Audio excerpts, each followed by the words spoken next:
à tous et à toutes. On se retrouve aujourd'hui en toute simplicité pour un bilan lecture. Allez, on y va, c'est parti parce que j'ai pas mal lu pendant le mois de juin.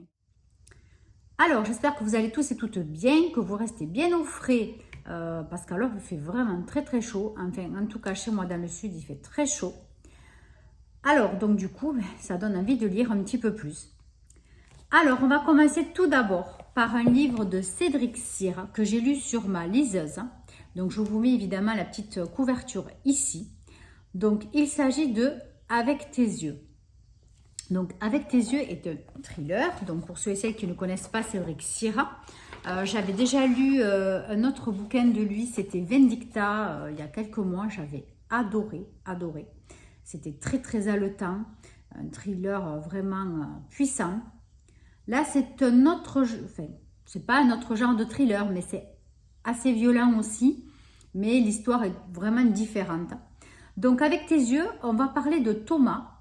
Thomas qui est un jeune homme qui fait des cauchemars. Donc, toutes les nuits, il fait des cauchemars. Ça fait des années que ça dure. Et malheureusement, sa rupture avec sa petite amie n'arrange pas les choses. Donc, il ne sait pas trop quoi faire. Il tourne un peu en rond. Et malgré son mal-être, décide quand même de tenter en dernier recours des séances d'hypnose. Donc il se renseigne, il tombe donc sur un praticien. Et là, pendant donc la séance, ses visions sont atroces. Ça déclenche vraiment quelque chose de très très très important chez lui. Et depuis, voilà, il voit des choses comme si c'était en vrai, comme s'il les vivait à l'instant T. Et au fur et à mesure des jours, ça s'amplifie. Et il se rend compte qu'il voit à travers les yeux de quelqu'un d'autre. Mais seulement ce quelqu'un d'autre est un assassin. C'est quelqu'un qui pénètre chez certaines personnes, les torture, dont les emprisonne, les torture, et arrive au final à leur enlever les yeux. Ouais. Donc c'est très particulier. Et donc lui se rend compte voilà, qu'il voit à travers les yeux d'un tueur, d'un assassin. Et donc dans ses dernières visions, il réussit à avoir quelques indices et part à la recherche de la dernière victime. Donc à partir de là, l'intrigue se poursuit, toujours aussi haletante. Et jusqu'à la fin, vraiment, on est pris jusqu'à la fin. C'est un très très bon livre, un très très bon thriller. Donc voilà, moi j'ai bien adoré. C'est pour ça que je vous le conseille. Ensuite, j'ai lu Marionnette sous le ciel bas de la Marne d'Hervé Mestron aux éditions Wartberg. Voilà. Donc c'est un petit bouquin que j'avais acheté chez Noz. Ça fait partie de Zone Noire. Je ne sais pas si vous connaissez. Donc c'est un bouquin qui faisait combien de pages? 180, quelque chose comme ça, tout juste. Donc c'est un livre assez particulier. En fait, c'est l'histoire de David. David est un scénariste qui a très très bien marché fut un temps, mais là, il est en galère complète, il est complètement aux abois, il ne trouve plus de scénario à écrire, il n'a plus d'inspiration, il n'a plus de contact, il est totalement délaissé par son milieu, donc il est déprimé, devient alcoolique, etc. Et puis au cours d'une soirée, où il essaye vainement de maintenir un contact avec certaines personnes, voilà, il a une discussion assez particulière avec un personnage de cette soirée. Et donc là, il en a vraiment marre, il pète un plomb. Il s'en va et puis vole la voiture de ce monsieur. Et donc, voilà, il roule. Et puis, il percute une jeune fille grièvement blessée et s'enfuit. Voilà, il s'enfuit, seulement il ne sait pas que quelqu'un a vu la scène, a vu ce qui s'était passé. Donc, l'histoire va parler de ce David, voir ce qui va se passer par la suite, et va parler aussi de cette jeune fille, parce qu'il y a des choses qui vont se recouper. Voilà, donc je ne vous en dis pas plus, c'est quelque chose d'assez léger, qui se lit donc rapidement, qui peut faire voilà, une petite lecture rapide d'été. C'est une histoire quand même assez particulière, hein. C'est original. Voilà, moi j'avais un petit peu de mal à embrayer, mais compte tenu de l'histoire originale, oui, pourquoi pas. Pourquoi pas. Donc, c'est pas un de mes top lectures, Mais c'est pas mal, c'est pas mal. Ensuite, j'ai lu un livre. Alors, j'ai pris un petit format pour couper un petit peu avec des gros. J'ai pris Chien de sang de Karine Guébel. Alors, vous savez, mon amour pour cette autrice, pour cette écrivaine, je l'adore. D'ailleurs, c'est un livre que m'a offert Katia dans un petit colis, voilà, que je remercie encore. Donc, Chien de sang, voilà, est aux éditions Pocket. Est un livre donc qui fait 250 pages à peu près. Alors, d'entrée, on sait où on a mis les pieds. Donc déjà, rien que le titre, vous vous doutez que le trailer va être assez vorace. Alors, donc dans ce bouquin, on va parler de Rémi. Rémi est un SDF depuis quelques années qui malencontreusement avait une super place dans un super job, a trompé sa femme avec la femme de son patron. Et malheureusement, donc, cette personne a avoué son adultère à son mari, donc, qui a mis donc, Rémi à la porte. Donc, sa femme n'a pas accepté d'avoir été trompée non plus, donc, l'a mis à la porte. Donc, de fil en aiguille, il s'est retrouvé, voilà, SDF. Et puis, on va parler aussi de Diane. Diane est une photographe qui part donc dans un bled un peu perdu, pour faire quelques petites photos, pour faire des recherches un petit peu dans la montagne. Ces deux personnes vont se retrouver au mauvais endroit, au mauvais moment. Et on apprend dans le livre, vers la fin, qu'en fait, ils se connaissent. Rémi, donc, si on peut dire, dort plus ou moins très très proche au niveau de l'appartement de Diane. Tous les jours, elle lui dit bonjour, voilà, elle lui laisse peut-être une petite pièce, mais voilà, ça ne tient pas plus qu'à ça.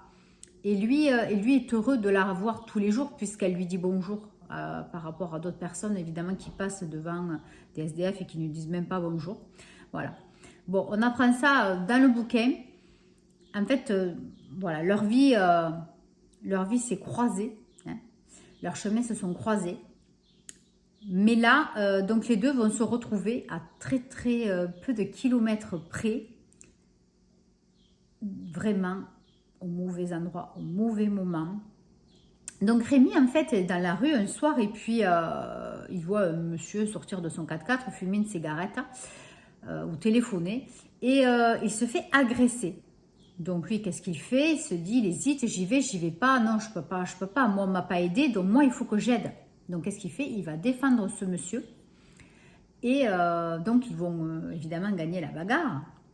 Et donc, ce monsieur lui demande, mais qu'est-ce que je peux faire pour vous aider? Alors, lui dit, bah, écoutez, invitez-moi au resto, j'ai envie de manger quelque chose de sympa. Voilà, donc il invite au restaurant. Et puis, pendant le resto, bah, il lui dit, mais j'ai besoin de quelqu'un chez moi pour entretenir mon jardin. J'ai vraiment un domaine immense. Est-ce que ça vous dirait? Je vous paye un petit peu, mais je vous loge et je vous nourris. Alors lui, Rémi se dit, qu'est-ce que je fais? J'aime bien ma liberté, même si je suis SDF, mais bon, ça peut peut-être m'aider à reprendre peut-être après une vie de famille si je gagne de l'argent, à avoir un travail. Il hésite et puis lui dit oui. Donc là, évidemment, l'engrenage commence. Donc, évidemment, ils partent donc dans le domaine de ce lord, parce que dans le livre, on appelle donc cet homme le lord. Donc, il l'amène dans son domaine qui est en effet mais immense. C'est immense, il habite dans un château. Et puis en fait, il l'amène dans une espèce de petite bicoque qui est proche du château, qui est attenant. Et donc de suite, Rémi comprend qu'il y a un problème. Il dit, mais non, mais moi vous m'avez dit que j'habiterais au château, mais que je m'occuperais donc de votre jardin. Et puis là, arrivé dans cette bicoque, il voit qu'il y a d'autres personnes, d'autres hommes enfermés. Et donc là, il comprend qu'il y a un gros problème. Donc, Rémi va participer malgré lui à une chasse à l'homme. Donc là, je ne vous en dis pas plus. Diane aussi va subir une chasse à l'homme, mais ça sera d'une autre sorte. Franchement, le livre est vite lu. Il est très happant. J'ai bien aimé. J'ai bien aimé l'histoire. La fin est ce qu'elle est.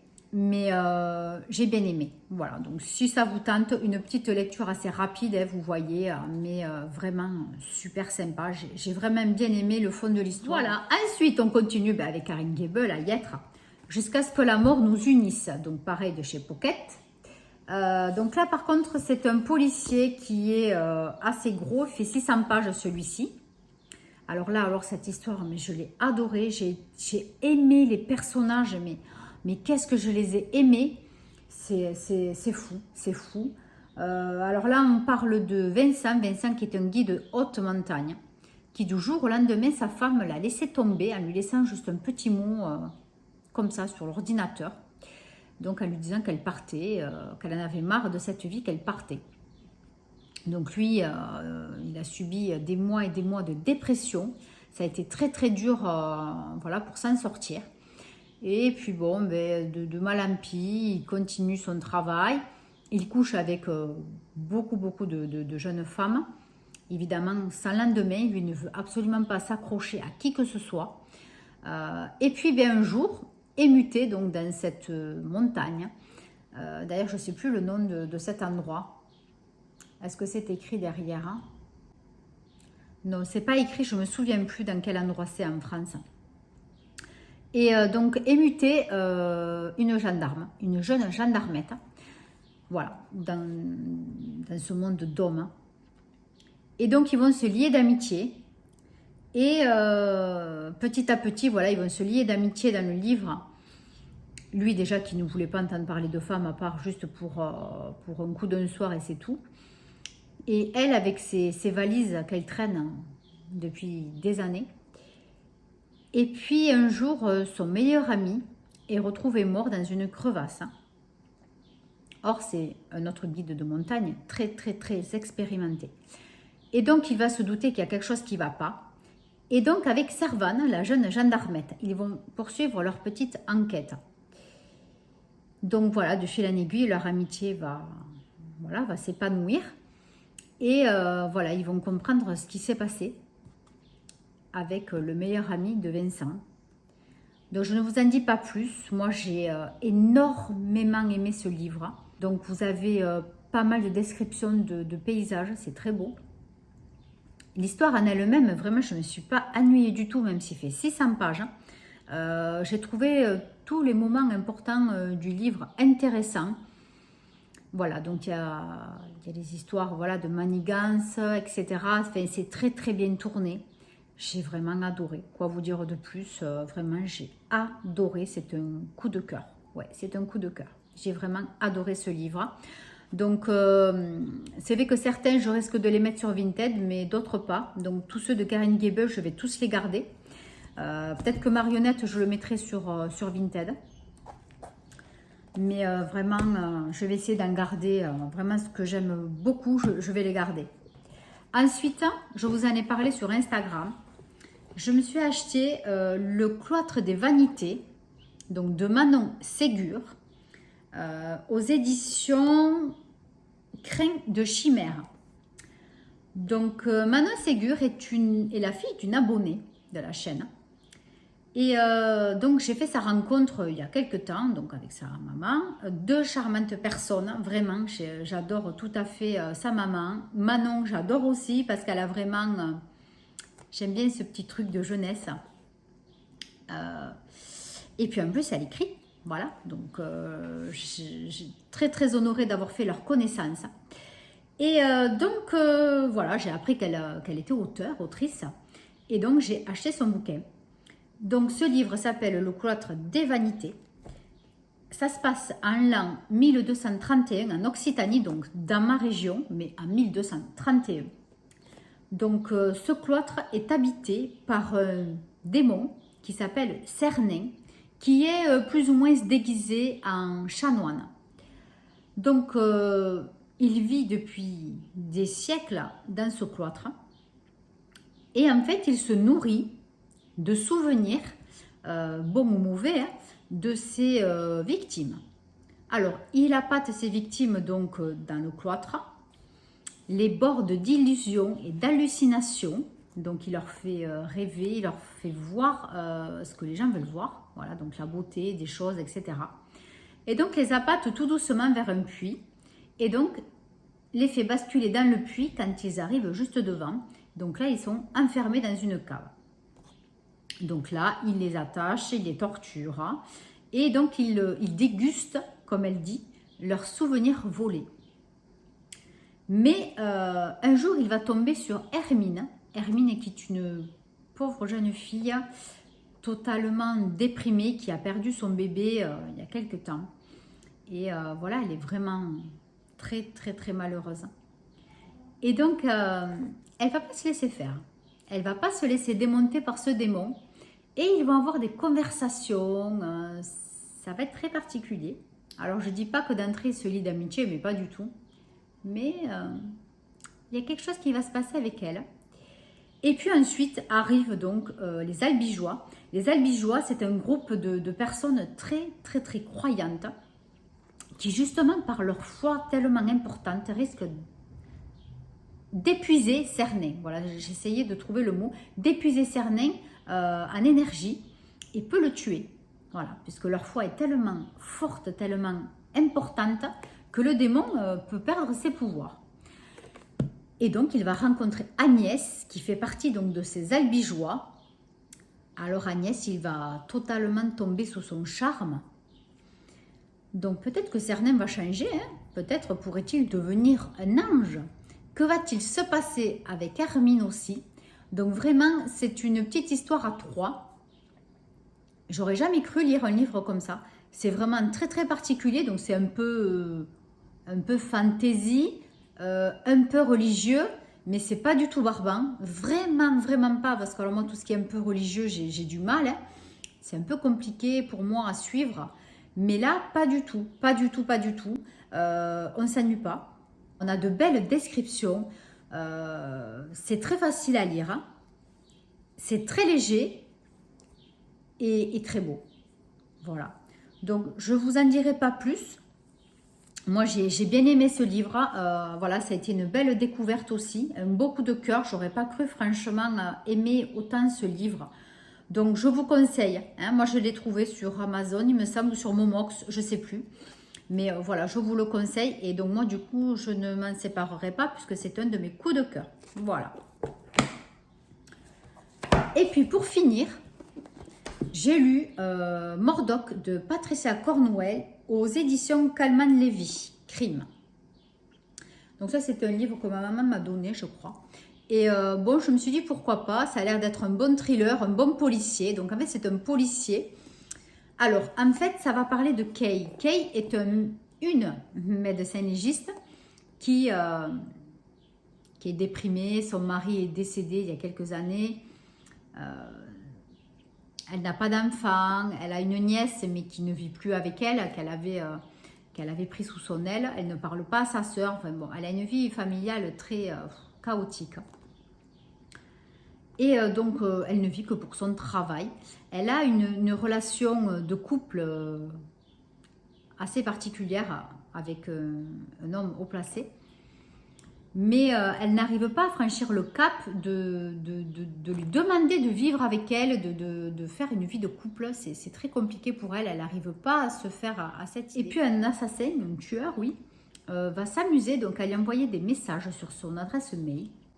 Et un jour, donc, elle va être appelée dans une décharge pour écoutez, s'occuper d'un corps. Hein.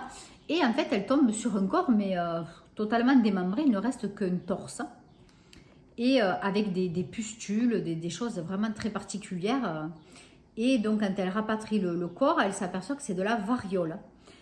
Donc ça, c'est très très grave. Hein. Ça peut déclencher une épidémie mondiale. Hein. Et donc voilà, elle va bosser sur ça. Elle va essayer de comprendre comment ce virus a pu sortir d'un laboratoire, parce que là, vraiment, ça n'existait que dans certains laboratoires. Elle va essayer de faire sa petite enquête. Et en attendant, donc, cet assassin, ce meurtrier, donc, va lui envoyer des messages sur son adresse mail. Et de fil en aiguille, on trouve un autre corps, pas au même endroit, mais dans une île, assez proche de chez elle. Donc une personne donc, qui est décédée de cette même maladie. Donc là c'est quelqu'un qui ne manque rien, elle a sa tête, ses bras, ses jambes, elle a tout. Elle est décédée toute seule cette personne dans sa maison. Donc quelques jours après, une autre personne est atteinte par cette maladie. Et donc de fil en aiguille, elle va faire son enquête et comprendre qu'est-ce qui s'est passé et d'où vient ce fameux virus. Voilà. Bon, lecture assez légère. Voilà, si vous voulez un petit policier sympathique. Bon, voilà, ça n'a pas du tout été un coup de cœur. Bon, je l'ai lu. Je pense que dans un mois, je l'aurais oublié. Mais bon, c'était pas mal à lire. C'était facile, rapide.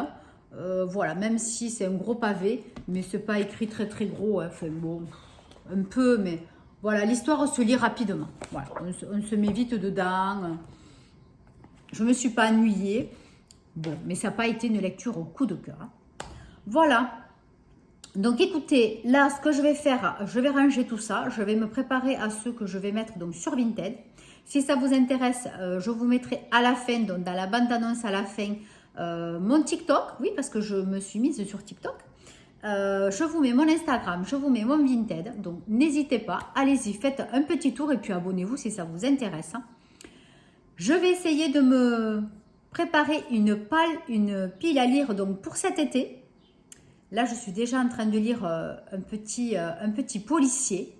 Bon, mais je vais essayer d'alterner un petit peu entre livres et e-book. Voilà. Et puis aussi, je vous parlerai donc de livres audio que j'ai. Donc, j'en ai deux. C'est une suite. Donc, ça s'appelle les affaires. Non, ça s'appelle le Bureau des affaires occultes. Donc, ça se passe dans les années 1800 avec un jeune policier avec des méthodes peu orthodoxes. Et voilà, il va s'occuper d'enquêtes un peu particulières, hors du commun.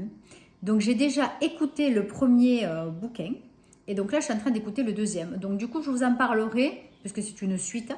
Je vous en parlerai donc dans mon prochain bilan lecture. Donc, j'espère pouvoir le faire au mois d'août. Oui, au mois d'août, je pourrai vous le faire avant de partir en vacances. Puisque là on est juillet, donc oui, j'aurai le temps avant de partir en vacances de vous le faire. Et puis je vais vous préparer, si ça vous intéresse, ma petite pile à lire pour cet été. Voilà, je vous présenterai les livres que j'ai prévu de lire d'ici fin août. Voilà, bon, on verra. En comptant qu'en plus j'ai 15 jours de congé, je ne sais pas si j'aurai le temps vraiment de lire. Mais bon, voilà, je verrai si j'y arrive. Si j'arrive pas, ben, c'est pas grave, il n'y a pas d'obligation. Voilà, donc sur ce, j'espère que cette vidéo bilan lecture vous aura plu, vous a donné surtout envie de lire, même si ce n'est pas ces livres-là, mais vous a donné envie de lire.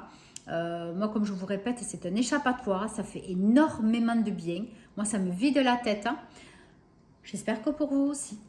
Allez, sur ce, je vous embrasse très très fort et je vous dis à très très très bientôt pour une nouvelle vidéo. Bye bye.